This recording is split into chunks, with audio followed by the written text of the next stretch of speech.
Shalom, shalom, shalom to everyone. This is Rabbi Moshe Otero, and we're continuing with our review of the book To Be a Jew. And we're now in chapter, I believe it's 7. One moment. I'll make sure we're on top of this here.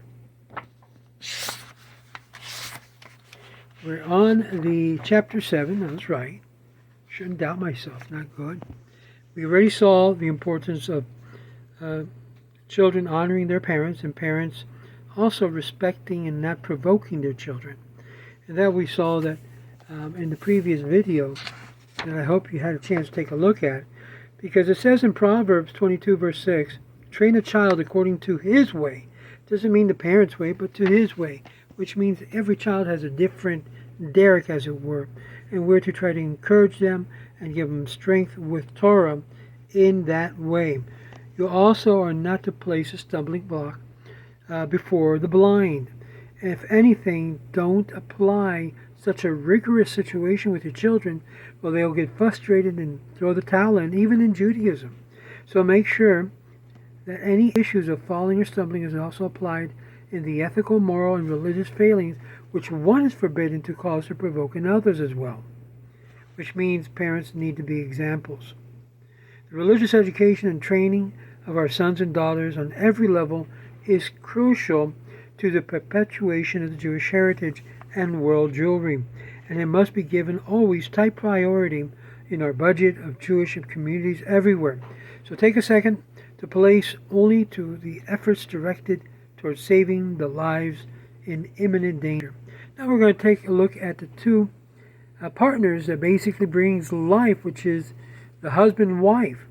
Without this combination, there would be no family, there would be no descendants, there would be no children.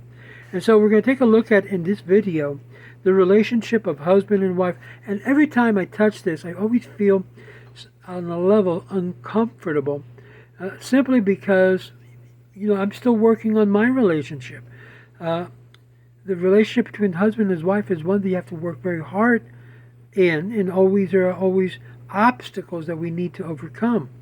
So let's take a look at some principles, some very important principles. And like I said, I can't say I'm a perfect husband or my wife is a perfect wife, because we're still struggling and dealing with issues that we both together have to deal with.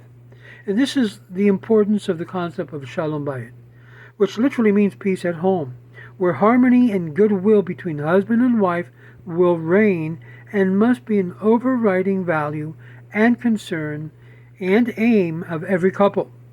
One of the basic things that usually you find challenging that is usually the in-laws, especially if you have in-laws that is always in your business. The best way to protect that is, remember, Shalom Bayit, which means peace at home.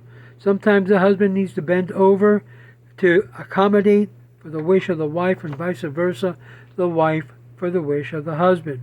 And that which leads to Shalom Bayit has a lot of merit. Words or actions that tend to destroy the peace and harmony of the home by the introduction of suspicion, jealousy, resentment, anger, have no merits whatsoever, even if the words or emotions expressed may be otherwise described as honest and truthful and self-fulfilling. But I'm being sincerely truthful with you. But your words are destroying the relationship, and that's not good. According to the biblical precept, a husband is responsible for providing his wife with her food, clothing, and conjugal rights. And this is based on Exodus 21 verse 10.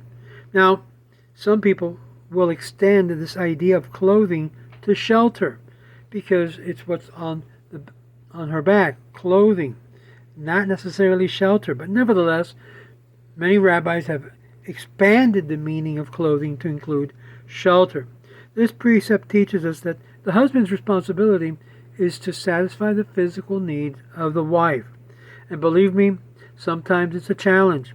A man must never force himself upon his wife against her will. On the contrary, conjugal relations should always be with her full consent. I remember, and I'm going to try to say it without trying to accuse anyone of my past, as it were. But there was a relationship that I remember, not that far off, that every time I attempted to buy the person the clothing that they needed to fulfill this precept, and every single time I would give the person the money, went in to be able to pay for something that had nothing to do with the clothing that basically I wanted this person to buy. As it were, trying to, twist and turn these obligations of a man that has towards his wife. So, women, if your husband gives you money to buy clothes, buy clothes. Don't go buy something for someone else. If he gives you money specifically for that, it is for that and not for what you decide to buy with later on. The other option, a man will have to then definitely take his wife to shopping and see her buy the clothes on her back and thereby fulfill this precept. Not saying nothing else, we also have the obligation to provide for food and conjugal rights, and that's without saying. A man should